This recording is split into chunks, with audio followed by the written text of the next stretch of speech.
Long ago, in the not-so-distant past of 2001, I was 2 years old. Mega Man 64 comes out in America, and I don't know about it because I'm a dumb kid playing putt-putt on a Windows XP. Excuse me, hello? What's that you say? And you want to know if I'm so cold? I shiver. Looking here. But now that I'm 23, I have my own money, and I can buy Mega Man Legends and give it the playthrough I've been meaning to give it ever since I watched an abridged series of it. Are you sure you understand this time? Flip it on go. Okay, I get it. Okay. 3. You know, I've heard you can increase the engine's efficiency by stuffing someone's body in the refractor chamber. Wait a minute, Roll, it was just a joke. Please put the wrench down. Man, I miss this era of YouTube. I originally bought this game on my PS3 back in 2015, and while I picked it up every now and then, I never actually sat down and played through it. And I hate myself for that, and I wish I played this game sooner. This game is incredible, I don't know how they did it. At first, I wasn't fully sold, if that wasn't obvious given the 7-year gap it took me to finally play this game. The controls really didn't do it for me. I wasn't accustomed to this sort of gameplay, what with bumpers to turn left and right and a not so great lock-on mechanic. It's probably why I didn't play it for so long. But after a few hours of playing, I got used to it, and I got better with it, even though I'm still bad at this game.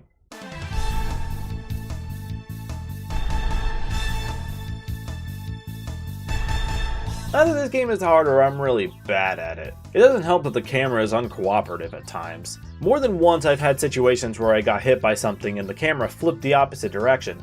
Disorienting, yes, especially during a boss fight. So what, that's the controls and the camera that gave me trouble? Sounds like a recipe for a bad game, right? Well, that's the crazy part. This game is anything but. At some point of the game, I just got totally invested in it. I caught myself doing the non-essential side quests. Not just because of the missable items, but because the residents of Catalog's Island are just so charming to be around. Especially the Bonds. I don't think I have to tell you, the Bonds are the best thing to come out of this series. Oh, and the art style. I can't get over how much I love the way this game looks. It's so colorful, the characters are so expressive, the designs themselves are just fucking adorable. Everything you see in this game is just fucking cute. Look at this cat! That's a cute polygonal cat if I've ever seen one.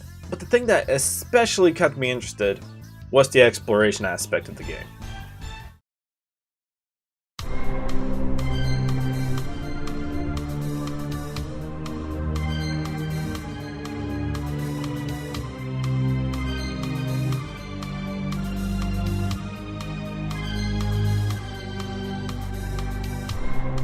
I got the same feelings I would get when I play a Metroid game.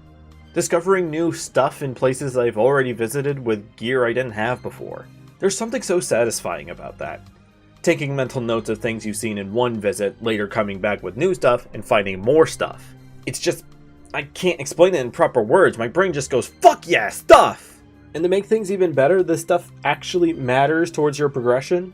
This isn't like normal Mega Man, where you beat a boss and you steal its weapon. In fact, most of the time you beat a boss in this game and then nothing happens. You're just supposed to leave. No, this time around you're rewarded for going out of your way, exploring, finding items and stuff with new weapons and gear. You can get new armor, you can get a helmet, you can even unlock jet skates. Look at this! This made the game a 10 out of 10. Best upgrade in any game. Sonic should get jet skates. And the weapons, while most of them are helpful for combat, some of them are helpful for exploration. Like the drill arm being useful for destroying weak walls, and the grenade that helps destroy ceilings. Some of this stuff is optional for more items, but some of them are necessary for progression. The only thing I would change about this is how you switch between these special weapons. You can't swap between them on the fly whenever you want. If you come to a point and realize you need a different weapon, you gotta go back to the surface, call Roll, and have her switch your weapons for you.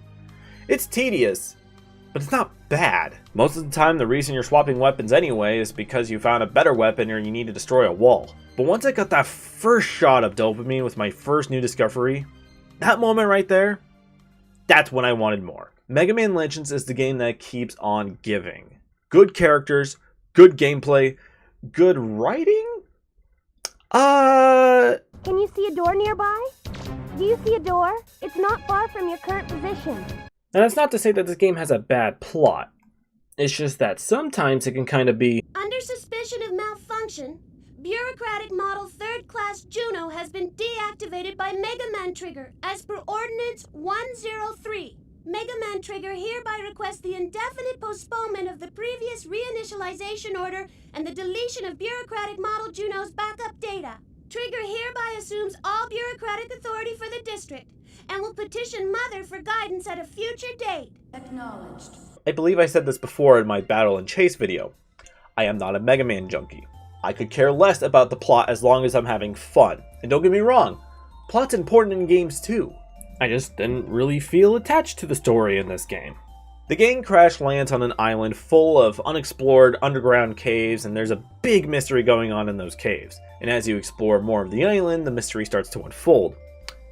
Kind of. It still kind of leaves plot holes because they want you to play the sequel to fill in the gaps, but regardless, a mystery is unfolding. After all that, we still didn't find out anything about your mom and dad.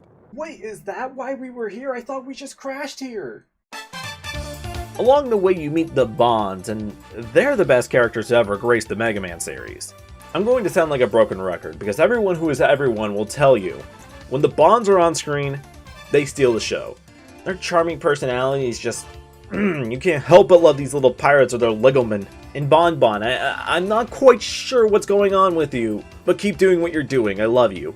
And Teasel is just endearing. You gotta respect the man who knows when he's beat but still wants to backstab you in some way, but ends up helping in the end. Oh, here's a problem. Hey, Tron! How do you stop this thing? Oh, this? Like this! They're like Team Rocket in the anime. They're bad guys when they feel like it, but they'll help you out every now and then. They still have human feelings after all. They're not monsters. Unlike this fucking thing. And that's kinda it. You're here to solve a mystery and they're pirates. Not some big groundbreaking storytelling here, but that's okay. You don't need some award-winning storytelling to have a good time. Like I said, the art style, the characters, the gameplay, it all sells itself. I did have some problems during my initial playthrough. Like money, I need that to buy stuff. Alright, so what's the best way to grind? I'll kick a can for 5 hours. No, I'll kick a dog for 5 hours. No, okay, I'll race for 5 hours. Making sure you're fully upgraded with the latest gear is important, and the game made sure I knew that once I got to this boss. Just one hit from him, and my entire health bar was basically gone. So after grinding some money for a bit by doing the mini games and kicking a can every now and then, I bought everything I needed, and even still I almost died. The bosses are a real test of your skill and fills you with so much anxiety because if you die, you gotta go all the way back to your last save. There are no checkpoints. Whenever you see Data, this little robot monkey, he's your save point. He'll heal you, save your progress, and tell you what you gotta do next. Helpful little dude. But sometimes he's not that helpful. During one point in the game, you finish a dungeon and Roll's just like, "Hey, that's great! You should figure out what you should do with this refractor thing you got from that dungeon." Talk to Data, and he's like, "Yeah, I agree. Let's look around and find out what to do with this refractor thing." And you can walk around all over town and still not find your way because there's like no one to hint you in the right direction. Even when I did get to the right place, it wasn't immediately obvious. Data, I get it. You wanted me to see the city. But the least you could have told me was go to boat. Oh, and make sure you save like every opportunity you have. I know it kind of gets in the way, but you can get caught off guard so much in this game. During one point in my playthrough, I decided to go do a bunch of side quests back to back. I finished all the races, I got new equipment for the hospital, I finished rebuilding the town. I did all of this before I entered the main gate.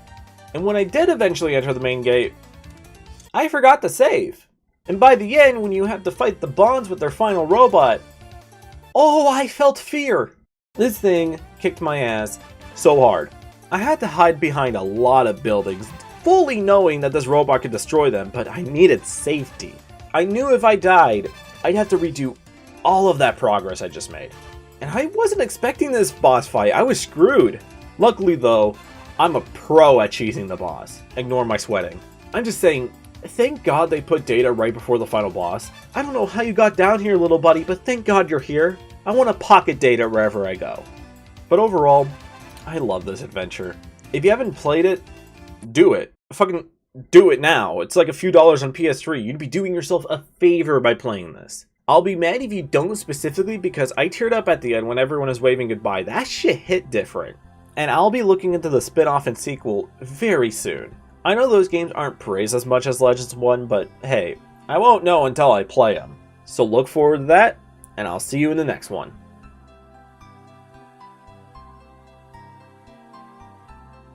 Thanks for watching, everybody. This video was a bit weird for me to write because it was a first impressions kind of video. I didn't really want to get deep with it, I just spewed out my thoughts about the game. I just wanted to express how grateful I am for getting me up to 700 subscribers. That's just insane to me. The last video essay I did was just over 100 and now it's over 700? That's just... I can't fathom that. I can't express my thanks enough. I got a lot more videos planned, so make sure you subscribe and ring the bell so you know when my next video is coming out. Oh, and follow me on Twitter, bye!